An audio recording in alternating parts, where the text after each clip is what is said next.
Okay, y'all, what is up?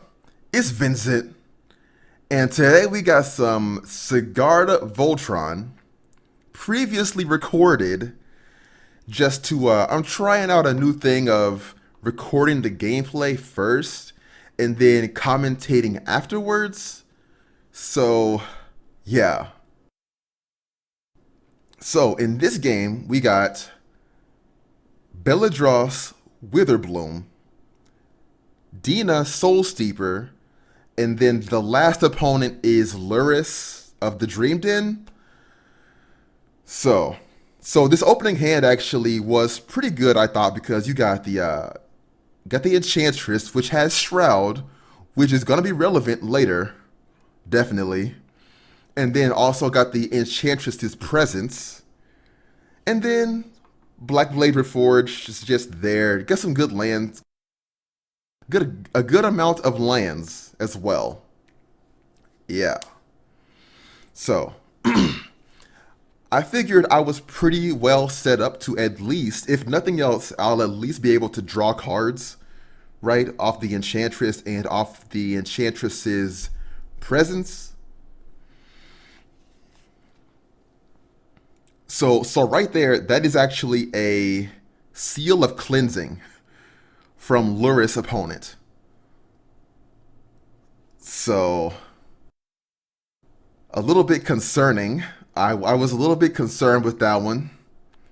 But the way I usually play, especially with things like that, where it's like it's on the board and you can see it, I'm just going to play my game plan and just try to power through any kind of potential setbacks, right? So, given that I had enough card draw, given that I had two pieces of card draw in my hand to play, it wasn't it wouldn't be so bad if I got hit by the cleansing, which,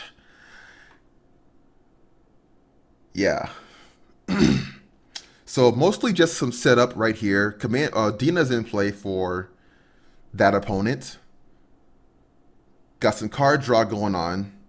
I'm gonna cast Enchantress's Presence right here. Draw a card, so at least it replaces itself, right? Then when I pass turn, right about here,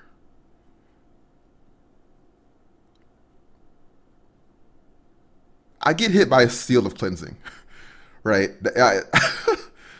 I get hit by seal of cleansing on the presence,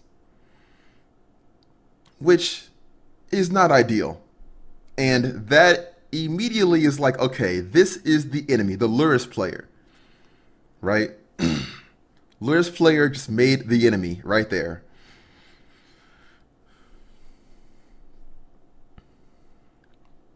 Got some more setup from Dina. Not much going on.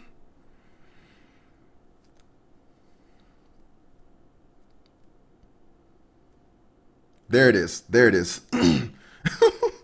So there it is. Presence just got hit by cleansing, and then Lurrus comes into play.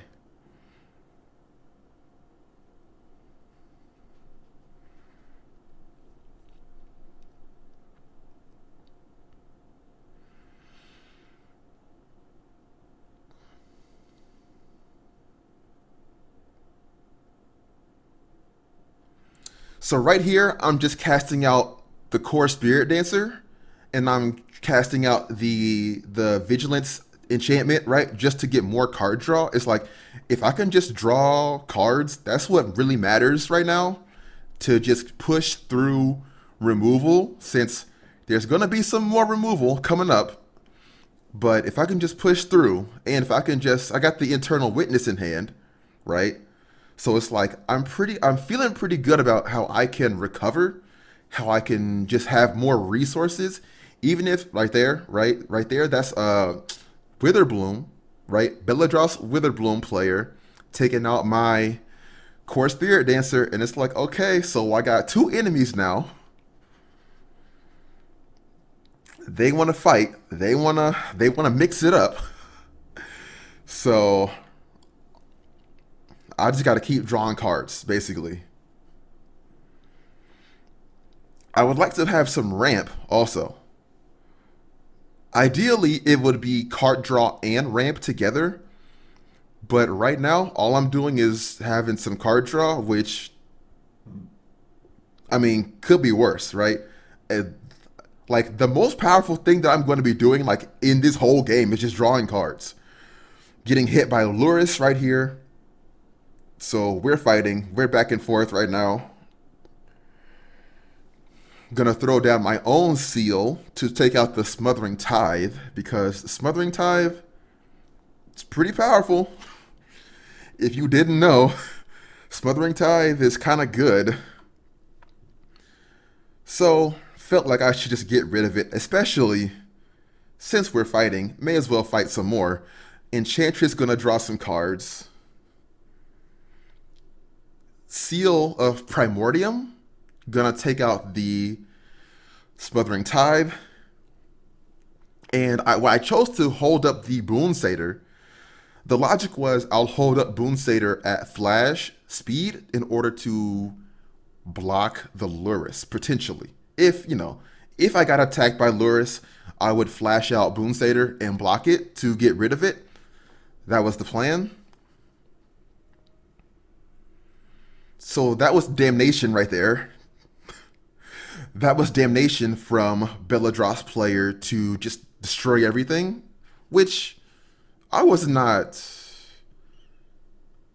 I was not mad about that. Like, I was fine with that, honestly, because I still had Boon Satyr left to cast that afterwards. So it kind of worked out, right? Not just throwing everything. Usually, what I do is just throw everything on the table. Because it's like, honestly, for the sake of, I just do my turn, put everything on the table, and then I'm gonna go watch K-pop. you know, I'm gonna go read Reddit on while everyone else is taking their turn. Honestly, but I didn't, and it paid off because I had character in my hand to cast afterward. Now this right here is Isochron Scepter, exiling Path of Exile, which I was deeply concerned with. I was concerned with the Seal of Cleansing being able to be recurred off of Lurrus. And then I was also concerned with this Isochron Scepter with Path underneath it. It's like, that's repeatable removal, exile, every turn that could potentially be going off. But it actually kind of worked out. And I'll get to that later. I guess I'll get to that right now, because right here I'm going to attack with Boon Satyr. Spoiler. So weird doing a post commentary. But anyway.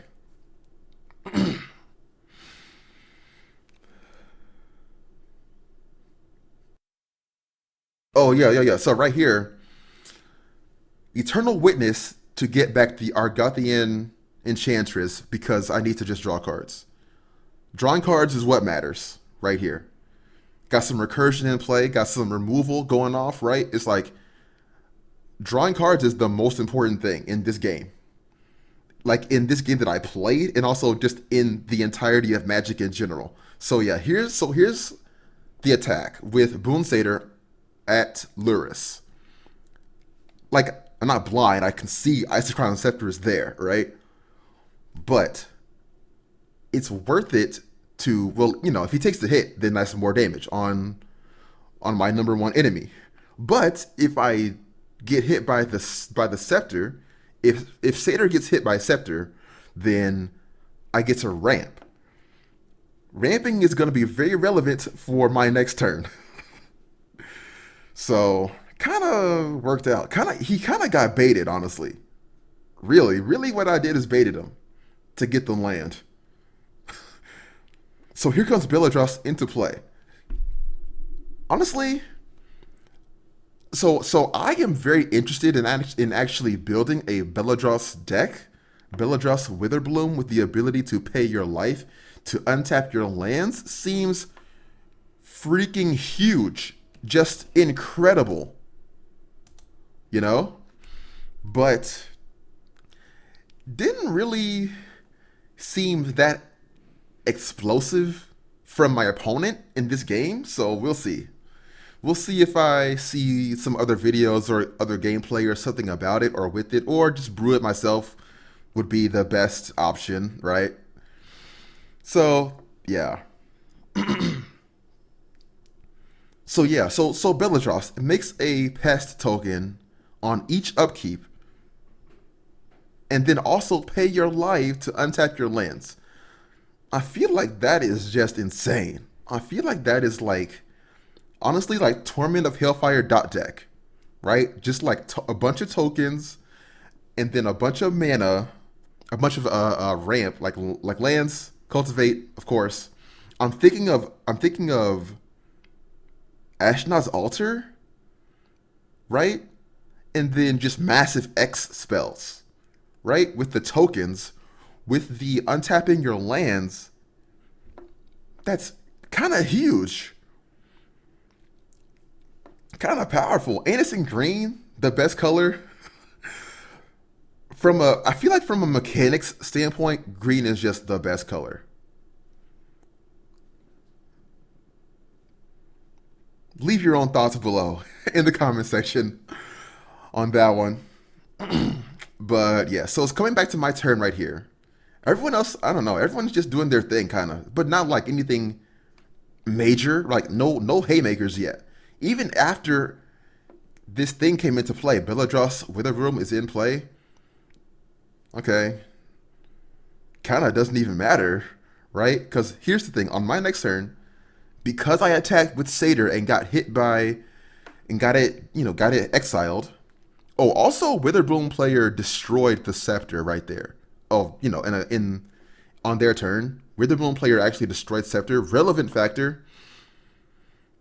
So yeah, I'm untapping right here with 8 mana, which allows me, thanks to Satyr, allows me to play SIGARDA and immediately enchant it with Soul of the Oversoul, making it indestructible. That is a big play. I'm telling you. That's huge. Being able to cast SIGARDA and immediately make it indestructible. So it's like, what can they possibly do about it at this point? You'll see, not much, right? It's like, here's the thing. SIGARDA is quite possibly the best Voltron commander. Why? Because it has flying. It inherently has evasion, and it inherently has hexproof. You know? On a Voltron commander without those two things, you would want enchantments to give it those things. Right? Okay, but SIGARDA just has those things naturally, so you don't have to spend cards on that to like give it the keywords. All you gotta do is just give it the like power and toughness. That's all. Oh, and it cannot be sacrificed. Another huge thing that is a big problem for Voltron commanders getting sacrificed. Because you're not going with a wide spread of creatures. You only have a singular creature. So if it gets so if you get hit by a sacrifice effect, it's game over, basically, right? I mean, not just instantly game over, but like it hurts to get hit by a sacrifice effect if you're playing a Voltron commander. Kind of a problem. So SIGARDA's in play right now, and I'm feeling really safe and secure because it's indestructible and hexproof and flying, and they got no answer for it. I mean, they just got no answer for it, really. and a Transcendent Envoy is about to enter the battlefield. Transcendent Envoy, here's the thing. Cost reduction effects are so good. Like, cost reduction effects are way better than you first imagine that they are. Because you're getting way more. Like, consider a mana rock. Consider you had a mana rock that just taps for 1 mana, right? And then consider you have a Transcendent Envoy that reduces your spells by 1 mana. That thing reducing your spells by 1 mana is effectively giving you more mana, like way more mana in the over the course of multiple spells, right? Something to definitely consider whenever you build any kind of deck centered around a singular spell type, like this one is enchantments, or for my Kess deck, for example. I have a Kess deck in paper that has a lot of the instants and sorceries are reduced by one. That effect is huge. Yeah, so anyway, Lurrus opponent right here has Aetherflux Reservoir and also Ad Nauseum. You know, I think it seems like this Lurrus player is playing like a, if not like a CDH style of deck, at least like a more like spiky sort of 8 or 9 style of a deck, right? Like very like there's got to be combos in there, right? Like there's just no way. There's no way there's not some kind of combo in there. So yeah. So anyway, here comes Transcendent Envoy.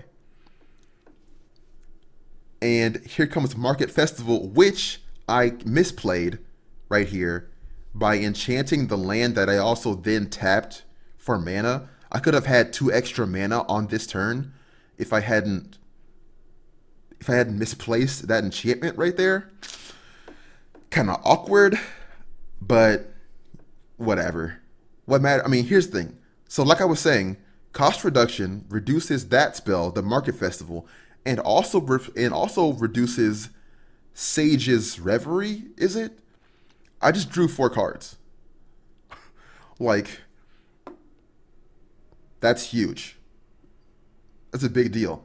And then I'm sending SIGARDA, and I'm also sending Eternal Witness to destroy Lurrus player. Lurrus player talking a lot of shit. Lurrus players being hella reckless. So honestly, just get them out of here. See you later. And then here comes all that glitters. So you'll see in this game, I'm being a little bit suboptimal. You know, which, not the worst, I guess, but like it's worth to, if you can, like look at your footage, record the game just for the sake of looking at your own gameplay to see where you could make a better play. Because, yeah. Okay, so also, Beladros is making so many pest tokens, right? You see like 9 right there? Like, I don't know, but they don't have here's the thing. They have a lot of pest tokens in play, and they also have a lot of lands in play. But what they don't have is cards in hand. Right? Like, that's a lot of resources, I feel like, right? That's a lot of like pest tokens. You can't draw cards or something off of that to figure it out. Anyway, so right here, I am preparing to suit up on SIGARDA to take out the Dina player. Because the logic was Dina player has the most life, so Dina player is the most important to remove with commander damage. But right here again, I misplayed by, I don't know. I think I was too concerned with like overcommitting. I don't know. I think I was too concerned with like overcommitting, honestly, because if I needed to rebuild, I wanted to have things in hand so that I could rebuild, But really, I just played myself and let my opponent live for another turn that they did not even, Like, I could have easily powered SIGARDA up to like 40-40, And no one spell would have saved them right there instead of what you see happened. That was Sage's Reverie, which was destroyed by a removal from Dina, which kept them alive at the end. So, yeah. Not optimal.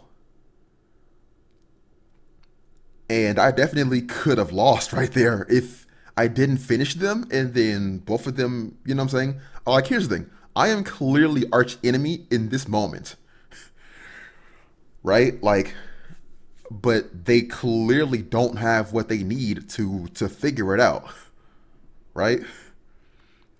They don't they don't have what they need. They need something. They need removal. They need, you know, they need a freaking cyclonic rift.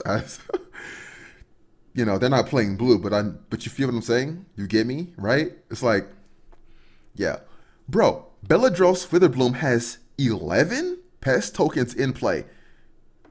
Like, I feel like you're just doing it wrong. Not to be mean about it, but like, how do you have 10 pest tokens in play, but you don't have any sacrifice synergies on the board? Where's your like Viscera Seer? Where's your altar? Where's your something to draw some cards off of all these tokens? You got 10 tokens on the battlefield, but you're not drawing cards. And you're not doing damage, you're not doing nothing with those tokens. How?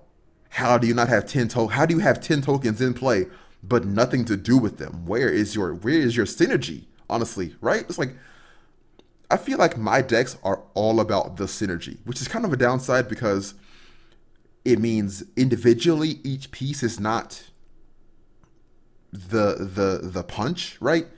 The punch only happens when you got like 2 or 3 or 4 pieces mixing together. Usually that's how my deck works, is like all these different pieces in play produce this huge effect, right? Not like each individual piece is what matters. So yeah, so on the previous turn, I put all that glitters onto Transcendent Envoy because I saw in that moment that I got kind of played, right? I saw that I got played by trying to go with only SIGARDA. So I wanted to diversify the threat a little bit. So there you go. So now both are huge, and a bunch of other stuff is on the board, and it's just crazy and really powerful. So here's the play. I'm going in for. I think I'm going in on, yeah. So I casted the Black Blader Forged and put that onto the Transcendent Envoy, like I was saying. Get 2 threats, send both of those at Dina player. Yeah, so right here they're trying to help the other player.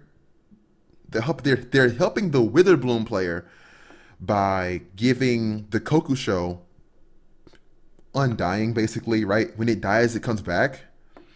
So it's going to drain some life and gain some life and all that, right? Okay, but it doesn't really matter because commander damage, right? And it doesn't really matter because lots of stuff on board, and the insurance policy of the Femeref, and I just gained a life off of SIGARDA. I mean, I think you could tell at this point it's game over, right?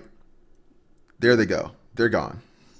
Dina's gone, and they had one. They were saying in the chat, they had one draw step to find something that could maybe help them, and let's see how that goes for them.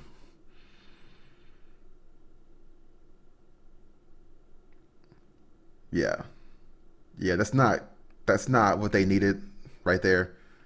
I don't know what is happening in this deck for the Beladros player, but it didn't come together for them in that moment, you know? So then basically my whole board goes unaffected, comes back to my turn. There's no way they're living, you know? I cast Dueling Grounds so they can only block with one creature. Kenrith's Transformation onto Beladros to turn it into a non-flying creature. I probably don't even win right there, actually. No, I'm drawing cards. No, I'm drawing cards right there, actually. So, yeah. I saw the planes. I saw the planes, and I was like, wait, do I even win right there? But yeah, I do, because I can still draw cards. Plenty of mana still in play. I'm just gonna, you know, I'm just gonna cast a bunch of spells onto SIGARDA and smack him with commander damage, and I win. So there you go. Thanks for watching. I hope you enjoyed. Please comment, like, and subscribe. And I will see you in the next one. Yes.